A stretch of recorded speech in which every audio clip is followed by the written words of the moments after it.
नमस्कार दोस्तों, हम बात कर रहे हैं रॉबर्ट ग्रीन के द्वारा लिखित पुस्तक शक्ति के 48 नियम। नियम नंबर 32, लोगों की फंतेसियों या कल्पनाओं के साथ खेलें। विचार, सच्चाई से लोग अक्सर बचते हैं क्योंकि खूबसूरत और अप्रिय होती है। सच्चाई और यथार्थ का आग्रह कभी नहीं करें जब तक कि आप उस क्रोध के लिए तैयार न हो। विरक्ति से उत्पन्न होता है। जिंदगी इतनी कठोर और दुखद है कि जो लोग रोमांस निर्मित कर सकते हैं या फैंटेसी की उड़ान भर सकते हैं वह रेगिस्तान में नखलिस्तान की तरह है। हर व्यक्ति उनकी तरफ भागेगा और उनकी फैंटेसी का दोहन करने में प्रबल शक्ति होती है। फैंटेसी कभी अकेले काम नहीं कर सकती, इसके लिए निरस्ता के नेपथ्य की जरूरत होती है। सच्चाई के दमन की वजह से फैंटेसी जड़ें जमाती है और फलती फूलती है। जो व्यक्ति दमनकारी सच्चाई के बीच फैंटेसी बुन सकता है उसके पास बहुत शक्ति होती है। जब आप जनता को बांधने वाली फैंटेसी की खोज करते हैं तो आप उन सब सांसारिक सच्चाइयों पर निगाह रखें जो सब पर भारी पड़ती है। लोग अपने या अपने जीवन के बारे में जो कपोल कल्पित भव्य तस्वीरें बनाते हैं उससे अपना ध्यान न भटकने दें। इसके बजाय उस चीज़ को खोजें जिसने उन्हें सचमुच कैद कर रखा है। जब आपको वह चीज़ मिल जाएगी तो आपके पास एक ऐसी जादुई कुंजी होगी जो आपको बहुत शक्तिशाली बना देगी।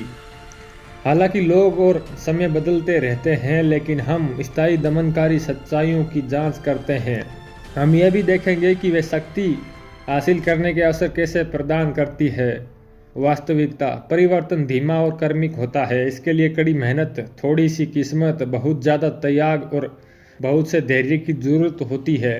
फैंटेसी अचानक काया पलट हो जाएगी जिससे इंसान की किस्मत पूरी तरह से बदल जाएगी। फैंटेसी को सच करने के लिए मेहनत, किस्मत, त्याग और समय की जरूरत नहीं होती है। जाहिर ये धोखेबाजों की ज़बरदस्त फैंटेसी है। एक महान और पूर्ण परिवर्तन का वादा करे, गरीब से लेकर अमीर तक, बीमार से लेकर स्वस्थ तक, दुख से परम सुख तक। इस वादे से लोग आपके जाल में फंस जाएंगे और आपके अनुयायी बन जाएंगे। वास्तविकता, समाज के कुछ दृढ़ सिद्धांत है और सीमाएं हैं। हम इन सीमाओं को समझते हैं और जानते कि हमें हर दिन इन्हीं के बीच घूमना है। फैंटेसी हमें अलग सिद्धांतों और रोमांच के वादों के साथ बिल्कुल नई दुनिया में प्रवेश कर सकते हैं। 18वीं सदी की शुरुआत में लंदन एक रहस्यमय युवक के बारे में बात कर रहा था जिसका नाम जॉर्ज सालमेनेज़र था। वह एक ऐसी जगह से आया था जो ज्यादातर अंग्रेजों की नज़र में बहुत रोमांचक चीज थी।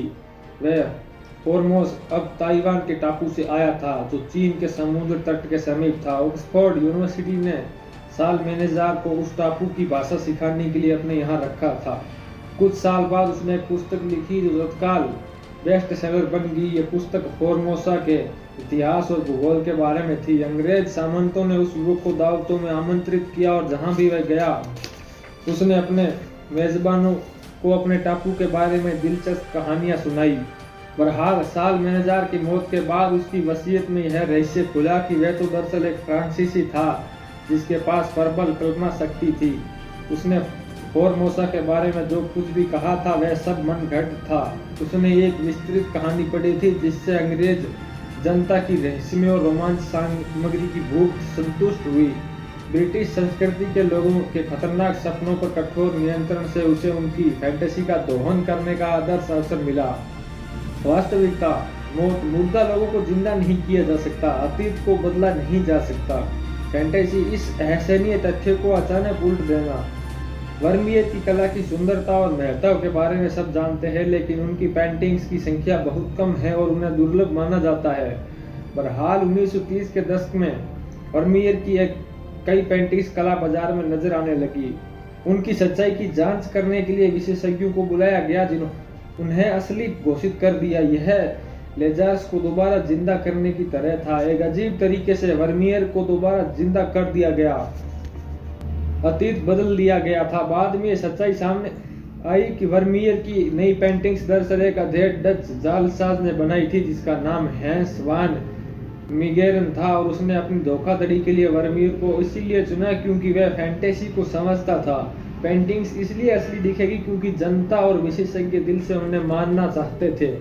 याद रखें, फैंटेसी की कुंजी दूरी है, पर दूर की चीजें आकर्षित करती और लुभाती हैं। वह आसान और रहस्यमय रहित दिखती है। आप जो देने का प्रस्ताव कर रखे हैं वह पकड़ में नहीं आना चाहिए। उसे कभी चीर परिचित नहीं बनने दें। वह दूर की मरीचिका होना चाहिए। जो पास पहुंचते हैं और दूर हो जाएं। फैंटेसियों के जालसाज के रूप में अपने शिकार को इतना करीब आने दे कि वह देख सके और उसका मन ललचाए, लेकिन उसे इतना दूर रखे ताकि वह उसके सपने देखता रहे और उसकी इच्छा करता रहे।